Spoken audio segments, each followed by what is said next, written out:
विश्व के सभी मेरे साथियों को राजरत्न अम्बेडकर की ओर से जय भीम नमो बुद्धा है। द बुद्धानिस धम्मा के 52वें एपिसोड में, एपिसोड 52 में आप सभी लोगों का स्वागत है। हम लोग द बुद्धानिस धम्मा का बुक 3 यानी खंड 3 देख रहे हैं कि what the Buddha taught, Buddha ने क्या शिक्षाएं दी। उसमें हम चौथा पाठ देख रहे हैं कि धम्म क्या नहीं है, और आज इसी पाठ में से इसी भाग का हम पांचवा चैप्टर हम लोग देखने जा रहे हैं। इसका नाम है believe in sacrifices is not Dhamma. Sacrifices, बलि चढ़ाना, यज्ञ करना, बलि चढ़ाना और यज्ञ करना ये धम्म का भाग नहीं है। तो चलिए इस पाठ को शुरुआत करते हैं। ब्राह्मणी धर्म में, ये जो ब्राह्मणी धर्म है ये पूरी तरह से बलि प्रथा में और यज्ञ प्रथा पर आधारित है। बलि प्रथा या यज्ञ प्रथा, इनका वर्गीकरण किया गया है। पहला वर्ग है नैतिक बलिक्रम, नैतिक यज्ञ, और दूसरा है नैमित्तिक। नैतिक बलि या नैतिक यज्ञ ये ऐसा यज्ञ है या ऐसी बलि है जो इंसान का कर्तव्य है।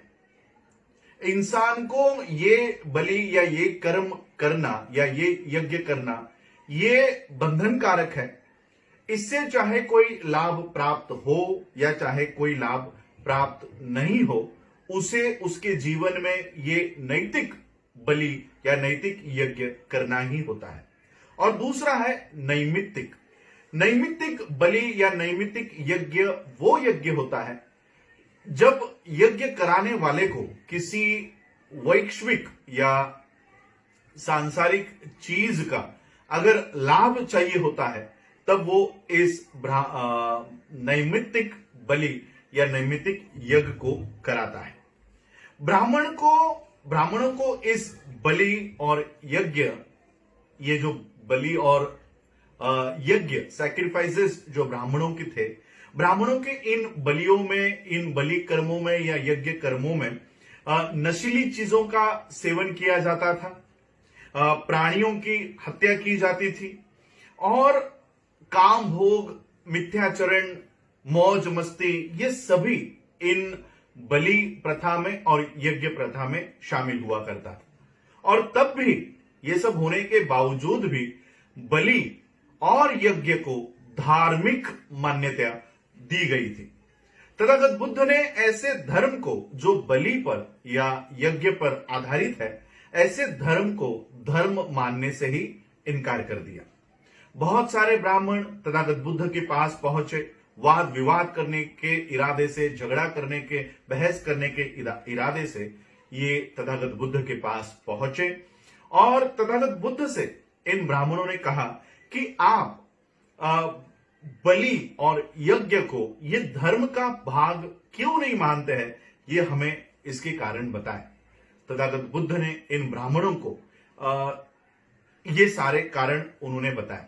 ऐसा कहा जाता है, ये बुद्धानिस धम्मा में लिखा हुआ है कि ऐसा कहा जाता है कि 3 ब्राह्मणों के साथ तथागत बुद्ध की ये बहस हुई, तथागत बुद्ध का ये वाद विवाद हुआ।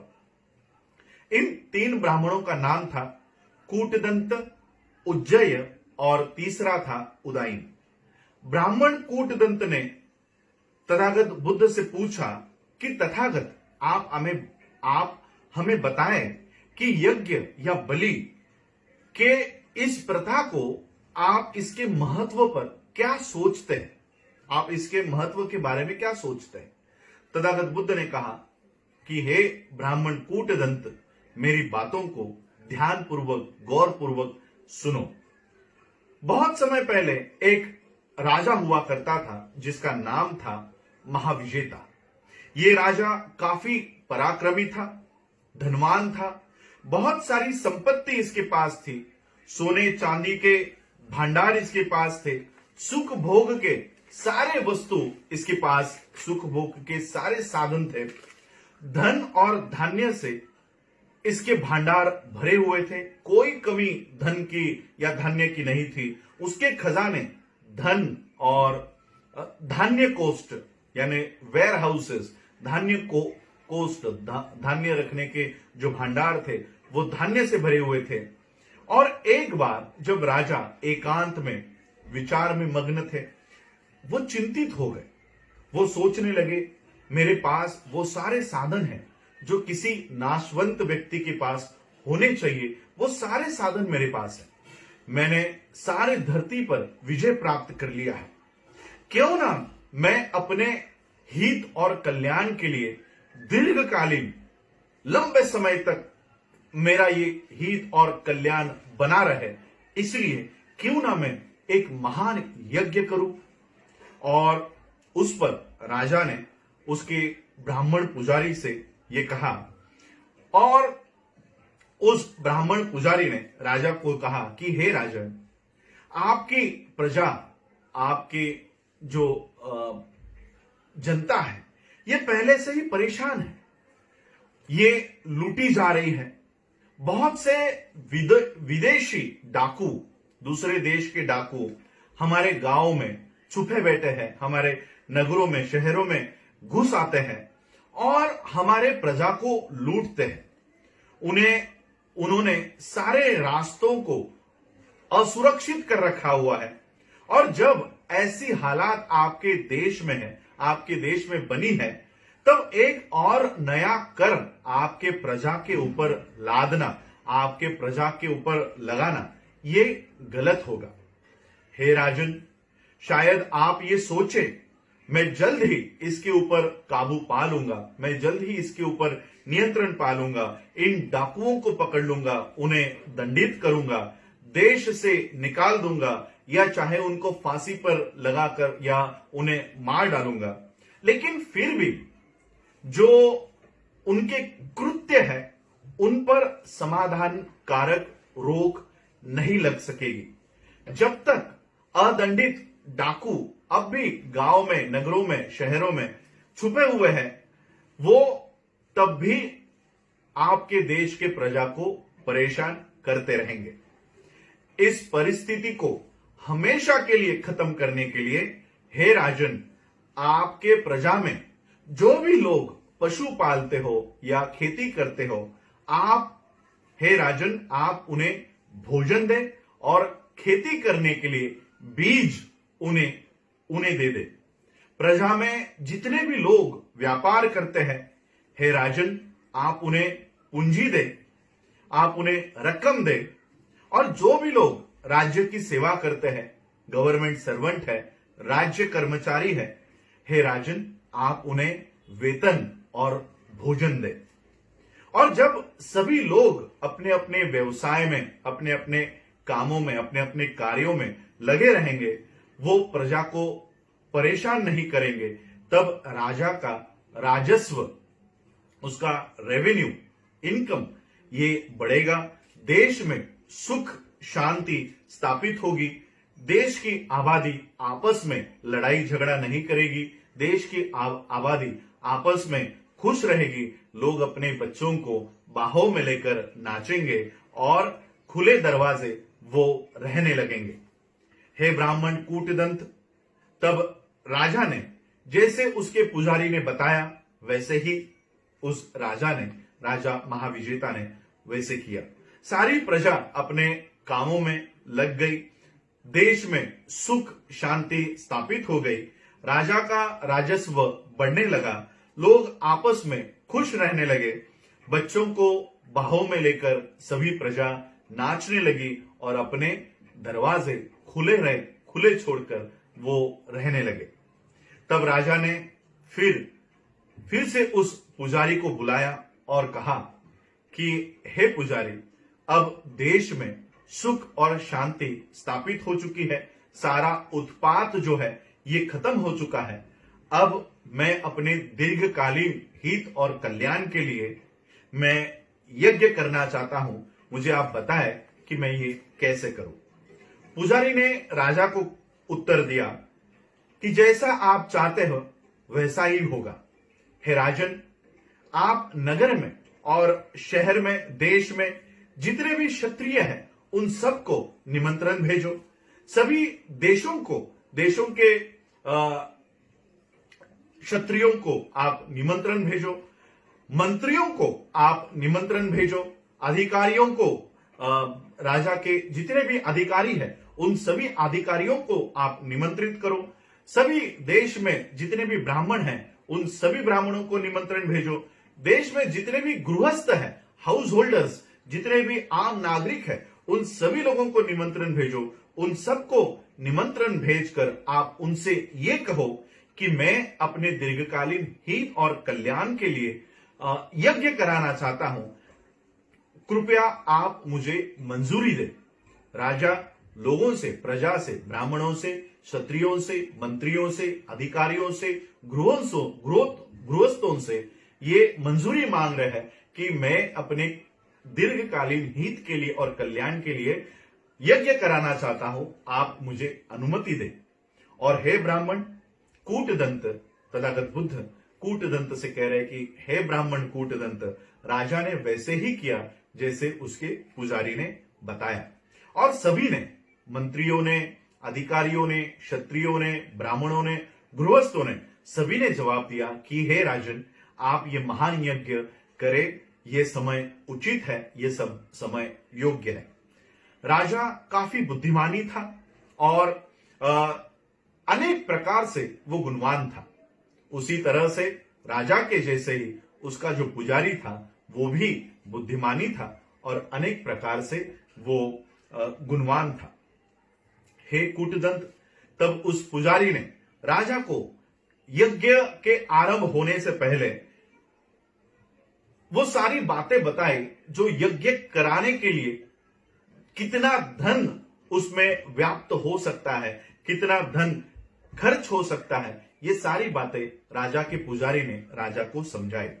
और पुजारी ने कहा कि हे राजन, आपके मन में ये यज्ञ आरंभ होने से पहले या यज्ञ करते समय या यज्ञ हो चुकने के बाद आपके मन में ये नहीं आना चाहिए कि अरे इस यज्ञ में मेरा इतना धन खर्च हो गया, मेरे धन का इतना बड़ा भाग लग गया, ऐसा पछतावा, ऐसा पश्चाताप आपको नहीं होना चाहिए। हे ब्राह्मण कूटदंत, उस पुजारी ने राजा को यह यज्ञ होने से पहले वो सारी बातें बताई कि किस तरह के लोग इस यज्ञ में शामिल हो सकते हैं और उन लोगों को लेकर राजा के मन में पश्चाताप ना हो।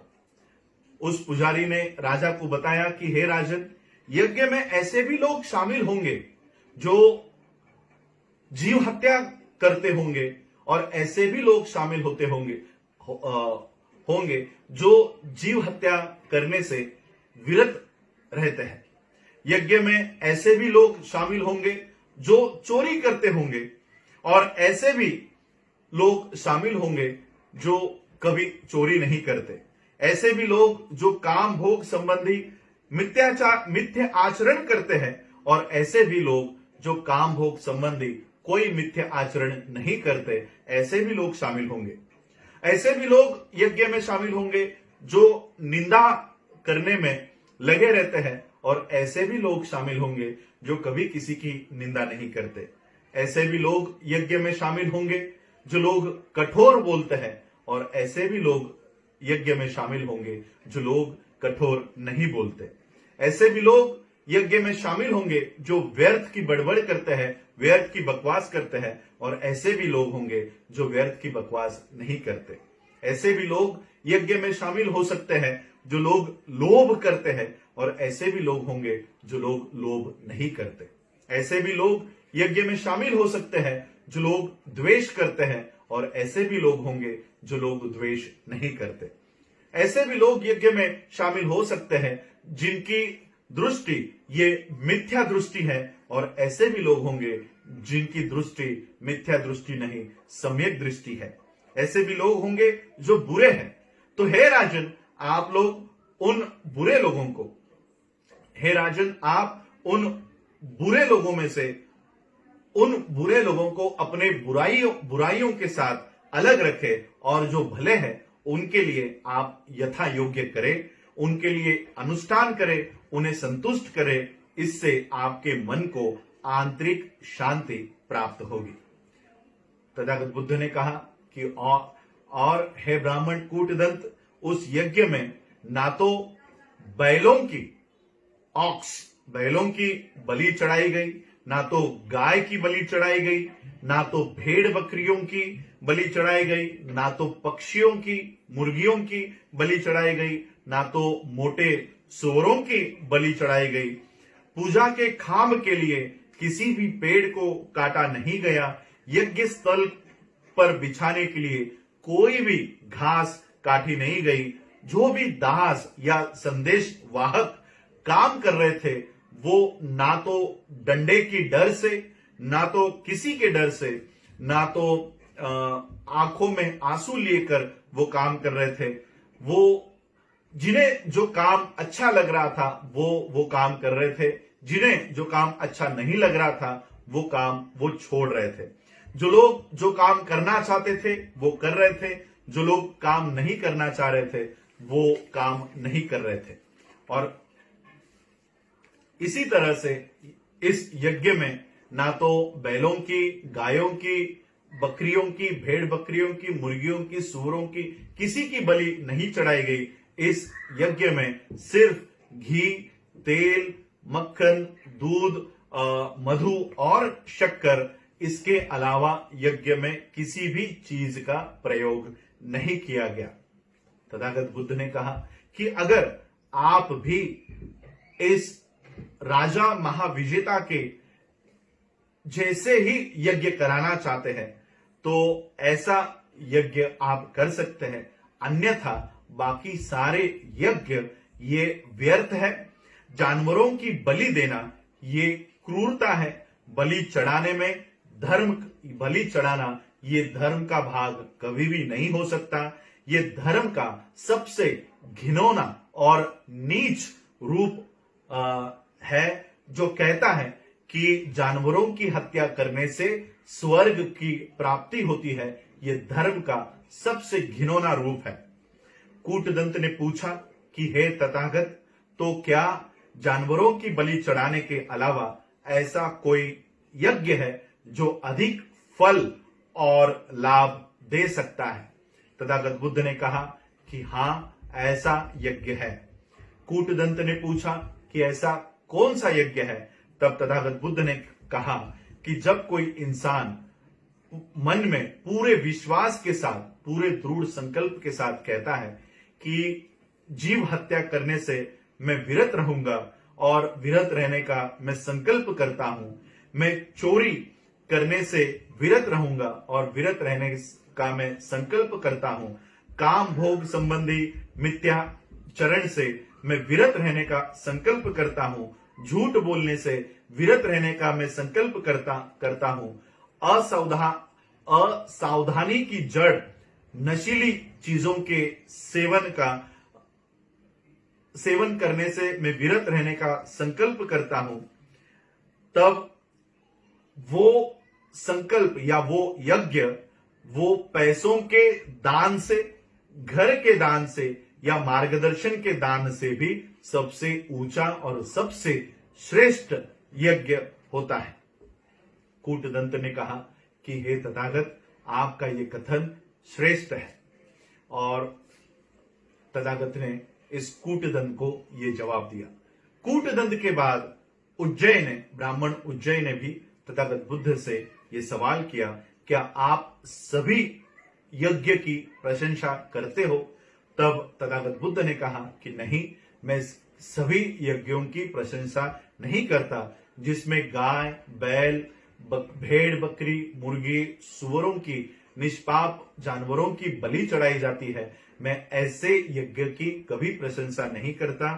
लेकिन जिसमें गाय, बैल, किसी भी जानवर की बलि नहीं चढ़ाई जाती, मैं ऐसे यज्ञ की प्रशंसा करता हूं। और इसलिए करता हूं क्योंकि ये श्रेष्ठ मार्ग है और श्रेष्ठ जीवन का ये मार्ग है। इसलिए मैं ऐसे यज्ञ की प्रशंसा करता हूं। तथागत ने उज्जय को उत्तर दिया और उज्जय के बाद उदाइन ने भी इसी तरह का प्रश्न किया और तथागत बुद्ध ने भी इसी तरह का जवाब इस उदाइन को दिया। इस तरह से इन 3 ब्राह्मणों के साथ तथागत बुद्ध का वाद विवाद बहस हुई और ये सारी चर्चा तथागत बुद्ध की इस बुक में हम लोगों को डॉक्टर बाबा साहब अम्बेडकर जी की वजह से आज पता चली। डॉक्टर बाबा साहब अम्बेडकर जी कहते हैं कि बुद्ध ने उन सारे यज्ञ को, जो यज्ञ जानवरों की, निष्पाप जानवरों की बलि चढ़ाने में विश्वास करता है या किसी कर्मचारी को पीट कर, दंडित कर कर उनके आंखों में आंसू लाकर यज्ञ कराता है, जनता को हानि पहुंचाकर, एक तरफ पूरी आबादी दुख में है, कष्ट में है, परेशानी में है, उनको परेशान रखकर अगर कोई यज्ञ कराता है तो ये यज्ञ धम्म का भाग नहीं हो सकता। धम्म का ही क्या, ये किसी धर्म का भाग नहीं हो सकता। यज्ञ करना, बलि चढ़ाना, जानवरों की बलि चढ़ाना, ये धर्म का सबसे घिनौना रूप है और सबसे नीच कृत्य है, ऐसा तथागत बुद्ध ने इन ब्राह्मणों को समझाया। और इसलिए इस चैप्टर के अनुसार बलि प्रथा में विश्वास रखना, यज्ञ में विश्वास रखना, ये धम्म का भाग नहीं हो सकता। मैं अपनी ओर से आगे चलकर कहना चाहता हूं, धम्म का ही नहीं, मानव जाति में, इस विश्व में किसी भी धर्म का भाग जानवरों की बलि चढ़ाना नहीं हो सकता। आज आप लोगों ने मुझे सुना, उसके लिए आप सभी लोगों का आभार, धन्यवाद। जय भीम, जय भारत, जय बुद्ध।